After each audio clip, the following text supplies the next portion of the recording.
며느리가 큰 아들한테, 그러니까 남편한테, 큰 며느리가 남편한테 같이 모시고 사는데, 며느리가 남편한테 우리가 부모님 모시고 사는데 우리가 좀 더 받아야 되지 않느냐. 그러니까 남편이 화를 내면서 쌍욕을 하더래요. 인연이 우리 부모님 죽기를 기다리냐고. 며칠을 두고 또 그 아버지도 자꾸 저승사자 얘기를 하더래요. 아버지를 이제 이렇게 들어왔고 침대에다 이제 뉘어드렸대요. 그러고 이제 자기 방에 가서 이제 잤는데 아침에 보니까 쪼그린 채로 몸이 굳었더래요. 그러니까 돌아가셨다는 얘기지.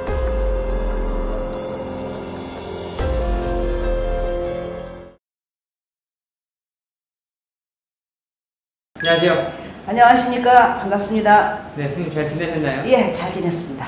이 촬영을 제가 딱 왔는데 예. 이 최근에 어떤 사우나에서 어떠한 일이 있었다. 아, 최근에가 아니고 바로 네. 어저께. 아, 바로 어제예요? 예, 바로 어저께인데 이제 내가 요즘에 새벽에 3시에 일어나서 기도를 해요. 네. 내 기도를 따로. 그러다가 보니까 그게 아침 한 3시간을 하다가 보니까 평소에는 내가 5시에 사우나를 가서 한 6시 반 7시에 이렇게 오는데 그걸 못 가겠는 거예요. 그렇지 않으면 밤에 가야 되는데 밤에는 내가 9시, 늦어도 9시 전에 자기 때문에 새벽에 일어나려면 시간이 안 돼갖고 오랜만에 몇 년 만에 아마 낮에 갔던 것 같아요. 어저께 갔는데 이제 사람들이 되게 많더라고. 나는 새벽에 가면 거의 내가 1번이나 2번으로 들어가갖고 네. 사람 별로 없을 때 하고 그랬는데 남탕도 그런 게 있겠지만 여탕들도 이제 그 사우나 안에 무슨 습사우나 같이 땀 빼는데 아, 있어요. 예, 있죠? 네. 거기에 이제 들어가서 갔는데 낮에라 그런지 많더라고요. 보살들이. 그치 그런가 보다 그랬더니 사람들이 가만히 보면 사우나는 다니는 사람들이 자기네들끼리 그러니까 사우나 친구요. 내가 볼 때는 그래갖고 서로 이렇게 그런 데서의 인맥이 있어갖고 얘기를 주거니 받거니 하는데 희한하게 내가 들어가고 잠깐 이제 나는 그 뜨거운 게 좋으니까 서서 있고 그 보살들은 쭉 앉아서 이제 자기네들끼리 이렇게 이쪽 배 이쪽 배 이렇게 나눠서 이제 한 10명이 앉아있어서 얘기를 하는데 한 보살이 먼저 말을 끝내는데 생뚱맞게 갑자기 아니 저승사자가 있나봐 이러는 거예요. 갑자기요? 갑자기 자기네들끼리 하는 얘기가 저승사자가 있나봐. 그래서 나도 모르게 씩 웃었어요. 무슨 얘기가 나오나 보자 하고 그랬더니 옆에서 왜? 그러니까 아니 우리 어머니가 며칠을 두고 저승사자가 꿈에 와서 자기를 데려가려고 손을 잡는 거를 당신이 자꾸 뿌리쳤다. 똑같은 얘기를 며칠을 하시더라는 거예요. 그래서 깨고 나면 이제 며느리한테 얘기를 하는 거예요. 그랬는데 며칠을 똑같은 말을 반복을 하더니 돌아가셨다는 거예요. 그래서 내가 속으로 아 그런 일도 있나? 그랬는데 바로 또 옆에 이쪽에 있는 보살이 마치 뭐 바톤 터치하듯이 저승사자 있다니까? 그러는 거예요. 자기네들끼리.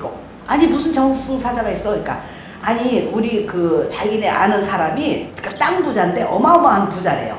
어마어마한 부자라 자식들을 다 논아줬고 자식들이 수십 년을 이 직장 생활을 안 하고 뭐 증권이나 뭐 주식 요즘에 하여간 뭐 그런 것 쪽으로 해가 그냥 해서 어떤 때는 벌고 어떤 때는 뭐 수십억도 까먹고 이러면서 그냥 사는 띵까띵까 사는 그런 자식들인데 그 아버지가 워낙 재물이 많으니까 은행에를 한번 가면 주변의 지점장들이 인사를 올 만큼의 그만큼 대우가 있는 사람이래요. 근데 큰 며느리가 큰 아들한테, 그러니까 남편한테, 큰 며느리가 남편한테 같이 모시고 사는데 며느리가 남편한테 우리가 부모님 모시고 사는데 우리가 좀 더 받아야 되지 않느냐. 그러니까 당신 나중에 뭐 돌아가신 다음에 하면 이거저거 세금도 너무 많이 뜯기니까 말씀 좀 드려서 좀 미리 좀 달라고 해라. 그랬더니 남편이 화를 내면서 쌍욕을 하더래요. 인연이 우리 부모님 죽기를 기다리냐고. 건강한데 멀쩡한데 왜 그런 말을 하냐고. 그러니까 자기가 쑥스러워갖고 말을 못했다는 거예요. 그랬는데 그때가 80 몇이신데 며칠을 두고 또 그 아버지도 자꾸 저승사자 얘기를 하더래요. 꿈에서 보인다고. 며칠을 두고 얘기를 했는데 하루는 나갔다 들어오니까 한 집에서 살으니까 이렇게 쭈그리고 한쪽에서 두루누워 계시더래요. 그래서 왜 아버지 왜 그렇게 두루누워 계시냐고. 똑바로 주무시라고. 그랬더니 움직이기 싫어. 이제 노인네들은 조금 자식 보면 어리광 부리는 게 있어요. 그러니까 움직이기 싫어. 그러니까 이제 이 아들이니까 아들이 기운이 좋으니까 아버지를 이제 이렇게 들어왔고 침대에다 이제 뉘어드렸대요. 그리고 이제 자기 방에 가서 이제 잤는데 아침에 보니까 쪼그린 채로 몸이 굳었더래요. 그러니까 돌아가셨다는 얘기지. 그래서 내가 저렇게 예고를 해주는데 그랬을 것 같으면 내가 덕분 TV에 유튜브에 저승사자 얘기를 몇 번 했어요. 맞아요. 사람마다 보이는 모습이 다르고 또 가족이 저승사자가 돼서 오는 경우도 있고 그러니까 그 얘기를 했는데 이렇게 저승사자가 미리 예고를 해줄 때는 얼른 저승사자를 대우를 해줘서 보내고 더 살다가 가도 되는데 우리가 이 사람들이 그거를 몰라서 꿈에서 저승사자를 봤어 하면서도 당하는구나. 그래서 혹시나라도 이제 이 내 유튜브를 보는 분들이 계시면 혹시나 이제 이 유튜브를 보고 저승사자 꿈을 꿨다 그러면 얼른 저승사자 대우를 해주고 그러고